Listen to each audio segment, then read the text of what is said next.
Hello everyone, in today's video I am going to walk you through step by step how I created this beautiful ingrain cutting board. You're not going to want to miss it. We're going to talk about the 6 building steps to create this board and then the 6 finishing steps as well. If you're deciding that you want to build an ingrain cutting board or you're just curious on how one is built, definitely stick around and watch the video to the end. All right, so let's jump right into it. But wait, before we do that, there's only one thing left to say. Let's get fancy. Okay, well, just like with any project, you need to figure out, well, what are we doing? So the very first step in making anything is the design process. So I'm going to let you know what my design process is on this board and what the specifications were from the customer. So the design process starts with a few questions. The first of all, what species of lumber would you like? What size? Are there any features that you would like to include? And is there a deadline? So in this case, we chose maple and we chose purple heart. That is the species of wood that the customer wanted. And I chose this stick of maple because it has beautiful heartwood going down the center of it. So that way, whenever you make an ingrain board, that heartwood would show up at the end. All of that figuring that you see there would show up on the end product with an ingrain. That's why I chose that stick of maple in specifically. Okay, so our design process, we have what species of lumber that we want. We have that decided. What size he wants: 18 inches length, 12 inches width, and 1.5 inches thickness. And then the features, he wants a juice groove, handles, and rounded edges. And on the deadline, he chose whenever you get it done, Michael. Fantastic. Okay, well, now that we have all of our elements of design ready and we have planned it out and know exactly what we're going to build, let's go ahead and start building. Okay, so this process did not get filmed. I'm so sorry, but a friend of mine came over and he actually cut the strips into 1.5-inch strips from this board of maple here. He cut those pieces on the table saw. First time using table saw, he enjoyed it thoroughly, really ignited his passion as well. All right, well, that was the first step in the building process, was getting all those strips cut in 1.5 inches. Now what we're going to do is move to the second stage of the building process, and that is just getting them all glued up. So let's get that done real quick. So before you actually glue up your board, you're going to want to put tape on your clamps, and this will help prevent any of the glue squeeze out from getting onto your clamps, which is really hard to clean. You'll just take a bead of glue and put it right down the center. I usually just spread it over with my fingers. It's not that hard. Use Titebond 3 glue because that is waterproof and food safe, so you'll definitely want to use that. Continue doing that with every single strip, putting them together, making sure that they're straight with each time. And that looks good. Let's continue.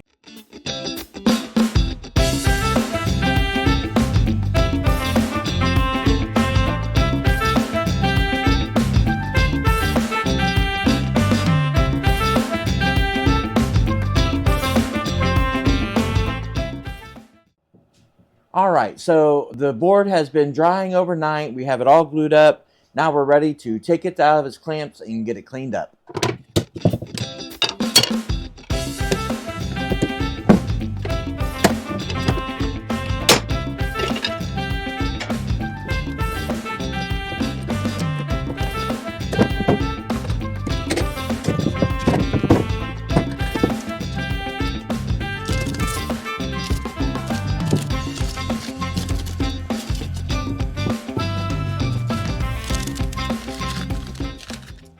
When you get your board out of the clamps and you take all that tape off of there, you're going to notice that there's beads of glue coming up between the seams of each one of those boards. You're going to want to go ahead and take those off. Some people use a paint scraper. I personally prefer a chisel. Dang, this board is moving a lot. Let's move that over. And this right here you can get at Walmart. It's a drawer liner and it sticks to the surface really well and allows you to be able to clean that board off without a lot of movement of the board. Makes it really easy. So these beads of glue come off really simple. If you have a good chisel or it has a sharp point, it came off pretty easy. Just be careful of the angle whenever you're scraping the glue off. You don't want to gouge it into the wood itself. It's actually pretty satisfying. All right, now we're ready to take this board and put it through the planer.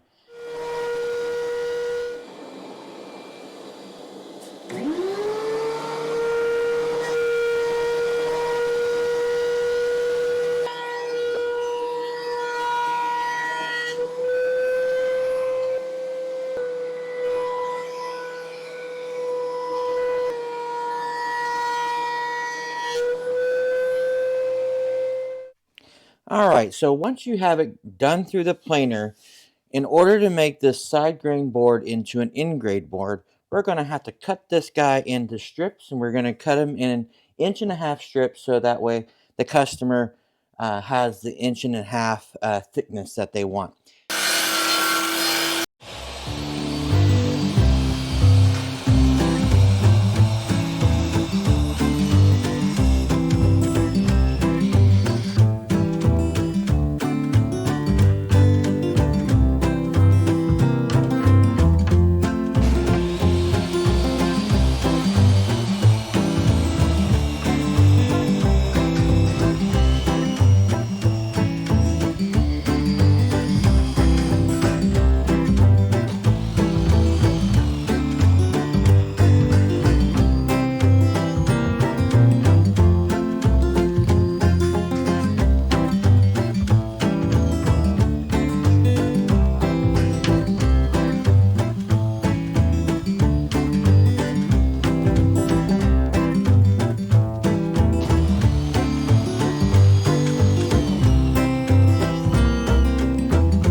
All right, well now we have 4 of the 6 building steps complete.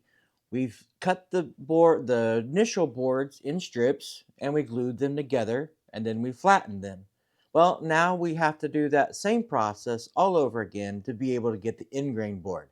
We've cut the board now in strips. Now it's time to glue it up for the second time, and then we'll flatten it, and then we'll go into the finishing stages. All right, as you can see, I've got half the board already up. I have all my blocks standing up right here, ready to glue up. So I'll continue on the process.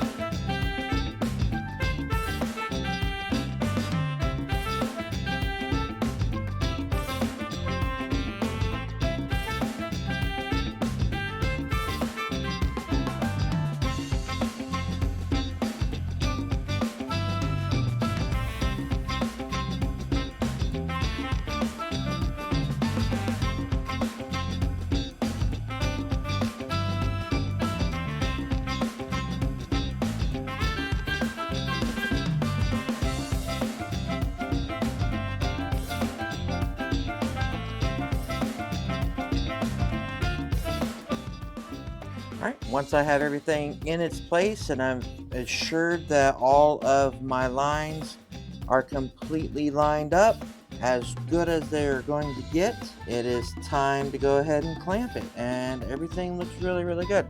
So I butt the parallel clamps up, and then I tighten it, and I try to tighten them both at the same time so that way we have even pressure. And you're going to see that some glue squeeze out starts. Now you're going to want to tighten this up pretty tight, but not so tight that you can't get it undone. So nice and firm there. Really good job.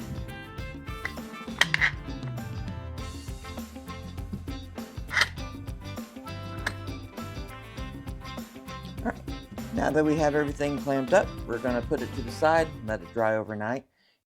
Please pull up to the second window. All right, welcome back everyone. Now it's time to finish this board. I've let it sit and dry overnight, so let's go ahead and bring it over here. Oh, golly. All right, there it is. All right, let's go ahead and get these clamps off of there and get it cleaned up.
All right, all done with that. That only took 2 minutes to achieve.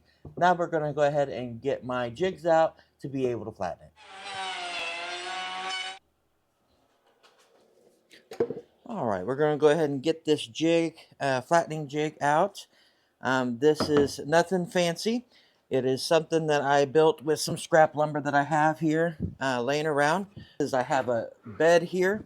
I'm going to take that board and I want to place it right here on the bed of the jig.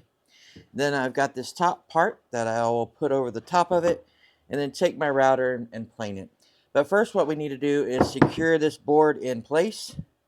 So we're going to get some scrap pieces and put here on the edge and CA glue it down so that way this board doesn't move.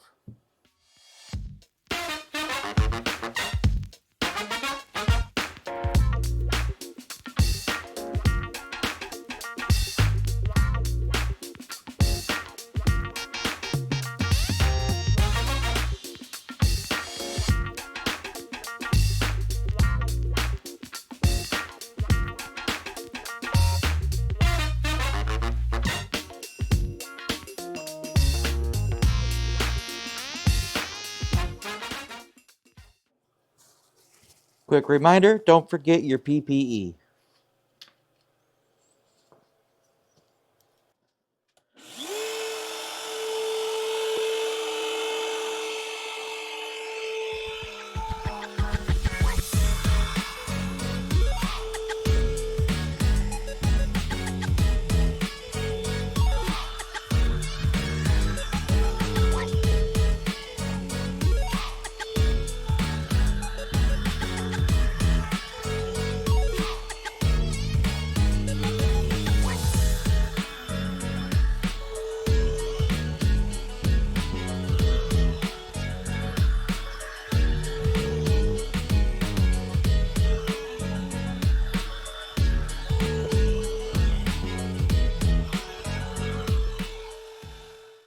Okay, we are now completely smooth. The board is completely flat and level with each other.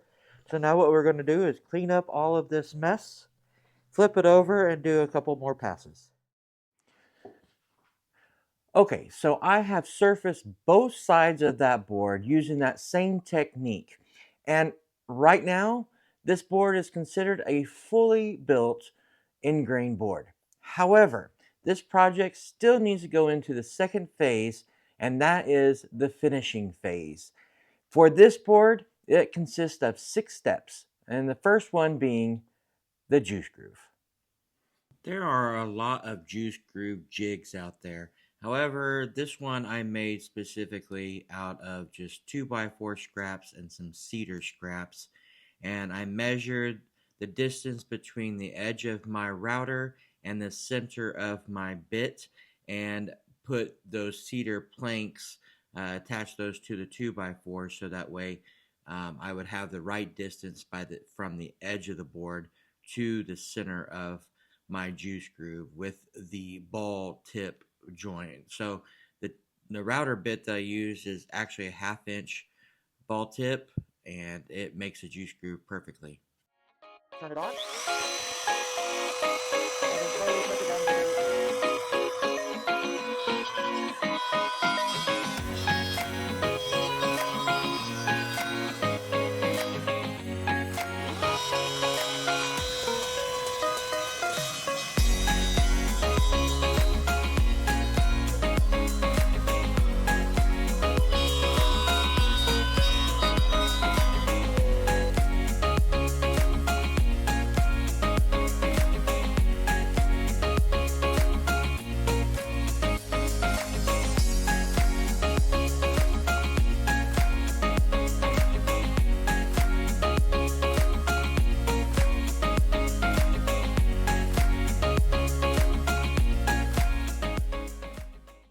And of course, with any project, it's inevitable you'll have at least one mistake. This is my one mistake. The router slipped on me just slightly, but I have a perfect solution for that. I've decided that I was going to go ahead and make a juice pocket. And so now what you'll see is I'm attaching the board to my tabletop so that way it does not move. I have to guarantee that it doesn't move at all. Now I decided to go ahead and just take a 1/2 inch flat face bit and put the juice groove in there by hand without any kind of stop blocks or anything like that. So please be, if you do this, please be careful. You have to be very careful not to go over the edge. This video is actually sped up 2 times, so I was going incredibly slow and making sure that I wasn't going over the line or cutting the end of the board off for sure. So you just have to be careful. All right, so that little juice pocket right here turned out pretty well. I think it's success. Now what we're going to do is take a router bit here on the corner of the board all the way around and round over the edges. All right, again, I'm going to use my mat here that I have. You can buy this at Walmart. Like I said, it is really easy. It goes into a drawer, and it really, really helps prevent movement of your workpiece.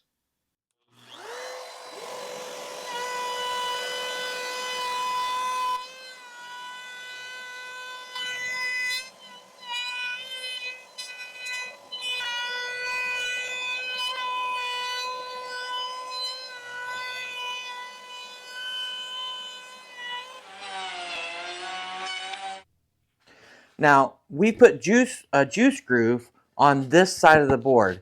On the flip side of the board, we need to put a few little handles here on the side to allow them to pick that board up easily. So what we're going to do is we're going to take the ball router bit, and we are going to put that in there. Always test your theory and make sure that it works right. On this scrap piece of cedar, I went ahead and did a real quick test run, and I think that's going to work out well. I just need to put some stop blocks in place. So let's do that now.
Okay, so the handles that we have made here is just enough to get your fingertips in to be able to pick up the board, but also not too much, so that way it interrupts the cutting surface on the other side.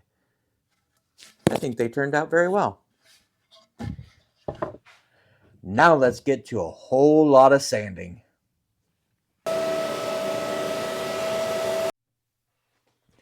All right, so sanding is definitely a necessary evil. However, I'm not going to put you guys through that because literally there would be hours of video just on sanding alone. So let me explain the steps that I go through when I go through sanding. The first the first grit that I use on an ingrain board is 60 grit. I'll mark it with a pencil between each grit, and then I will sand it until that pencil mark is gone. Now, the first grit that I had to use was 60 grit, which took me forever to get the router marks off of the ingrain board. So that took the longest. However, once I got those router lines off, I was able to go through the other grits pretty easily. The second grit that I used after 60 grit was 80 grit, and then I made a pencil mark on there. And then after that, I went to 120 grit, again, putting a pencil mark in between each um, stage of sanding. After 120, I went to 180, and then I went to 220.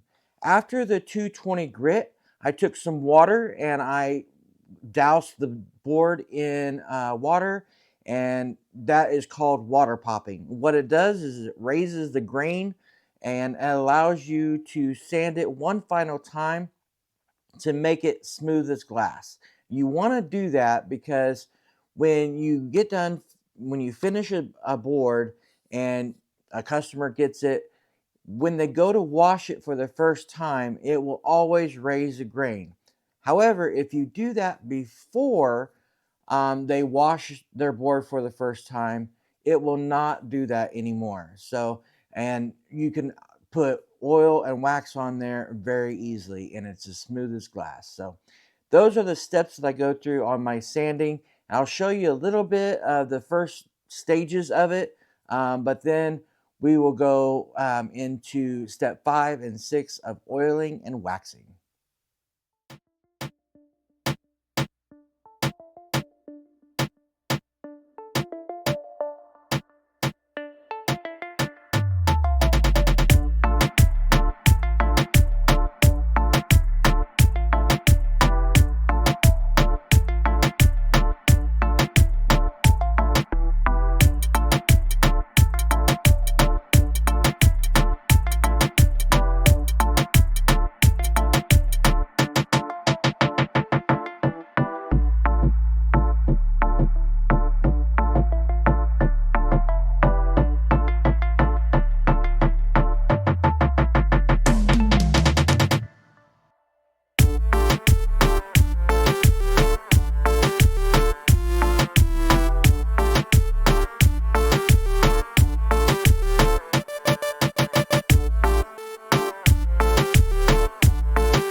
So I had to sand and sand and sand until my arm was about to fall off. Whew, what a process. The sanding process is definitely the most tedious and time consuming process there is to any project. However, it is necessary and it gives you the best results. So, my advice is do not skip out on the sanding part. Try to sand as much as you can and to all the grits. Now it is time for my favorite part, the oil and waxing stage. Let's get to it.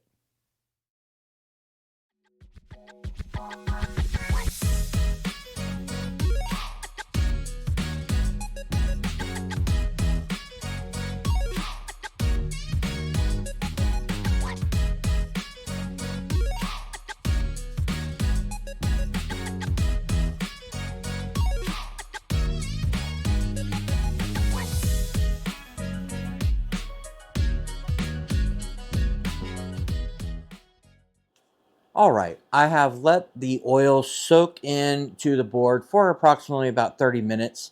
Now what I'm going to do is I'm just going to take some shop towels, paper towels, and wipe off the excess oil.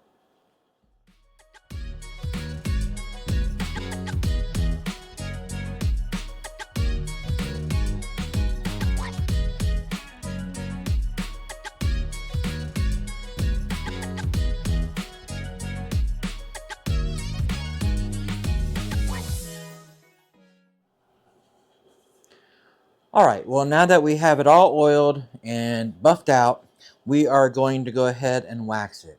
And just in case I forgot to say what kind of oil I use just regular mineral oil. The wood wax that we're going to use is a walrus oil wood wax. You can purchase this on Amazon, which is what I do. Not sponsored.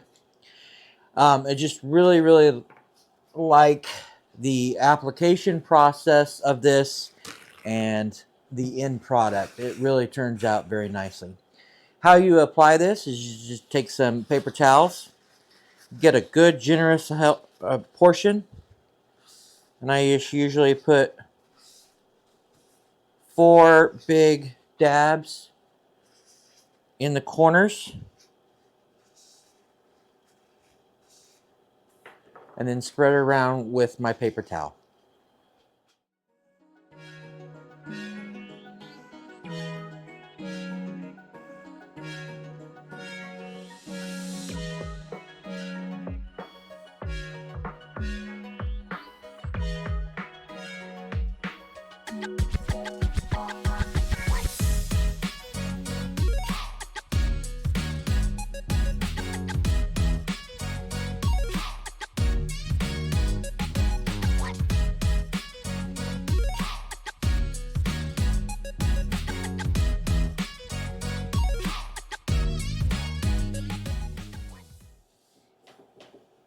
In my point of view, using this microfiber towel is definitely a detail that you should use.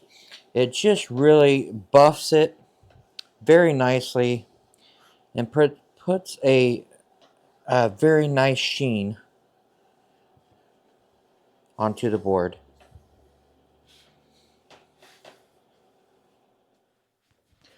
All right, we have successfully went through all of the steps of building this end-grain cutting board. If you're a new woodworker and you've thought about maybe making an end-grain cutting board, I really highly suggest that you do so. They really teach you a lot of techniques that you wouldn't learn just by building a face grain or even an edge grain board. End grain cutting boards are a lot of fun to make. However, they are very time consuming and very labor intensive, which is why most of them are so pricey. And this end grain board that I built was actually a very simple design, still very labor intensive. So, without further ado, let's go with the big reveal.